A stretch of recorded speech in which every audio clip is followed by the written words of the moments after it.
At my sister's wedding, in front of 200 guests, she grabbed the mic and said, "My sister is a single mother. No man wants her." Then my mother added from her table, "She's a used product." And the room laughed. But my 5-year-old son was sitting right next to me.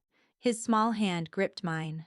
His eyes searched my face, trying to understand why the people who were supposed to love us were the loudest ones laughing. And then one man stood up and destroyed everything. I'm Claire Bennett, 32 years old, an ER nurse. And this is the story of the night my family showed me exactly who they were and the moment I finally believed them. Growing up, there were two types of daughters in our household: the princess and the workhorse. My sister Vivian was the princess, 4 years younger, blonde like our mother, adored by everyone and every room she entered.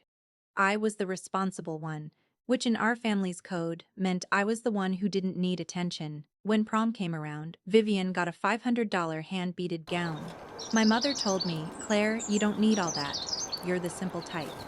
I wore a $63 clearance dress I bought with my own babysitting money. I didn't hate Vivian for it. I just quietly wondered what was wrong with me. I met Kevin at 24, during my second year as an ER nurse. Charming, confident, the kind of man who made you feel like the only person in a crowded room. The marriage unraveled quickly. By the time I discovered he was unfaithful, I was 7 months pregnant. The divorce was finalized when Ethan was 14 months old. I was 27, working night shifts while my son slept at a daycare that charged by the hour. My mother's response was a long sigh. "I always worried you didn't know how to keep a man happy." Vivian would never let this happen to her. Daniel Mercer entered the picture 2 years before the wedding. Vivian had met him at a charity gala. He was a children's rights attorney, handsome in a quiet way, with kind eyes and a habit of actually listening when people spoke. The first time I met him was at a family dinner. He shook my hand, noticed Ethan hiding behind my legs, and immediately crouched down to the boy's level. "Hey buddy, I like your dinosaur shirt. Is that a T-Rex?" Ethan beamed. No one in my family had ever paid him that kind of attention. Later, as I was loading my car, Daniel appeared beside me.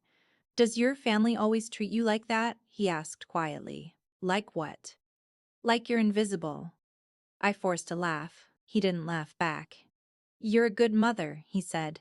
"Ethan's lucky to have you." I didn't understand why those words made my eyes sting, or why I kept replaying that brief conversation for weeks afterward.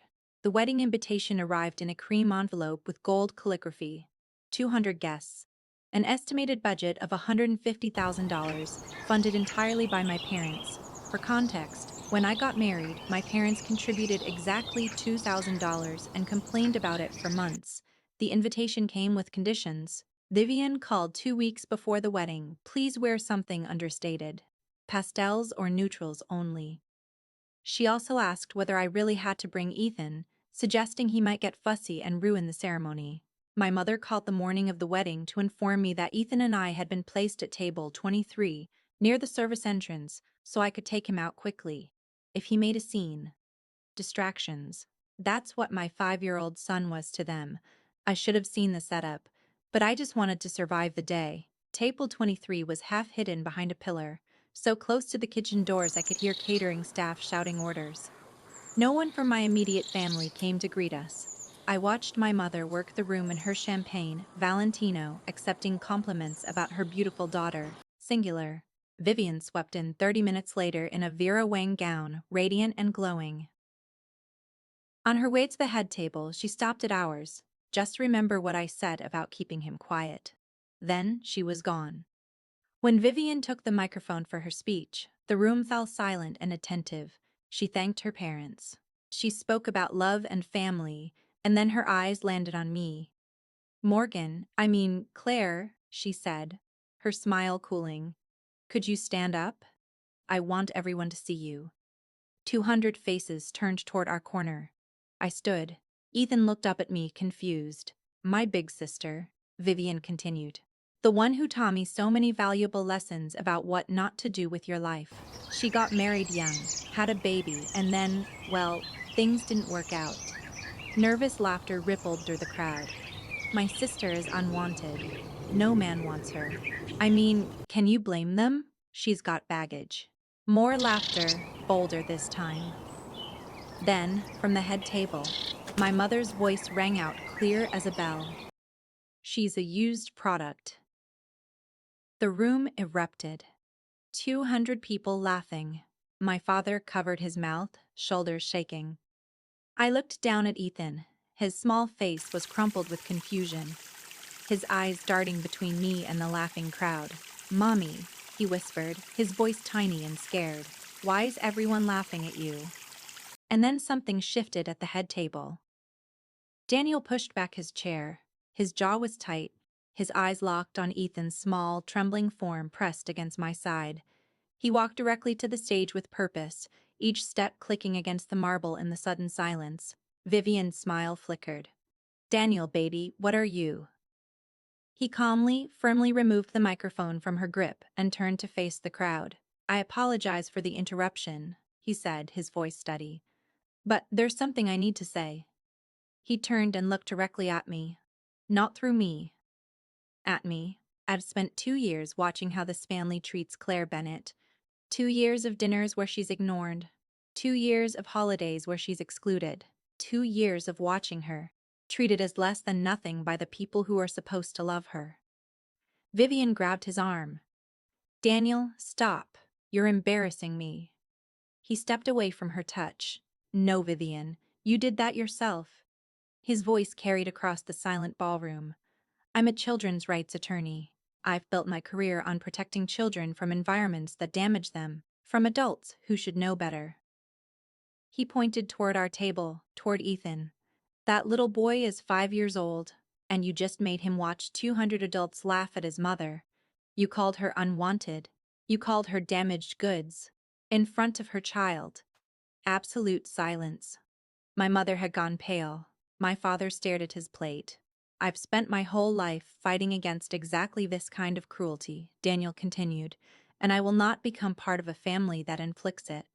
He turned to Vivian. She was frozen, her carefully crafted facade crumbling in real time. "You planned this. You rehearsed this. You turned your own sister's pain into entertainment." He stepped back from her, creating a visible chasm between them. "I'm not marrying someone who thinks cruelty is entertainment." He set the microphone down gently and walked off the stage. The room was completely still.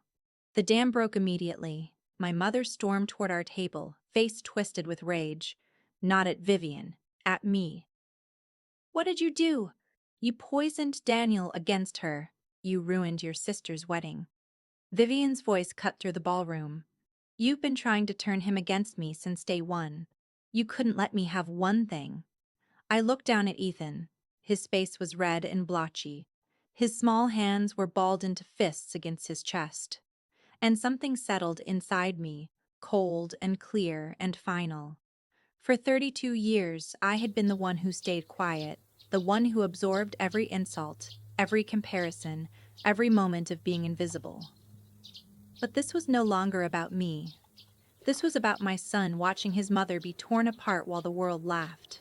"I didn't say anything to Daniel," I said, my voice calm.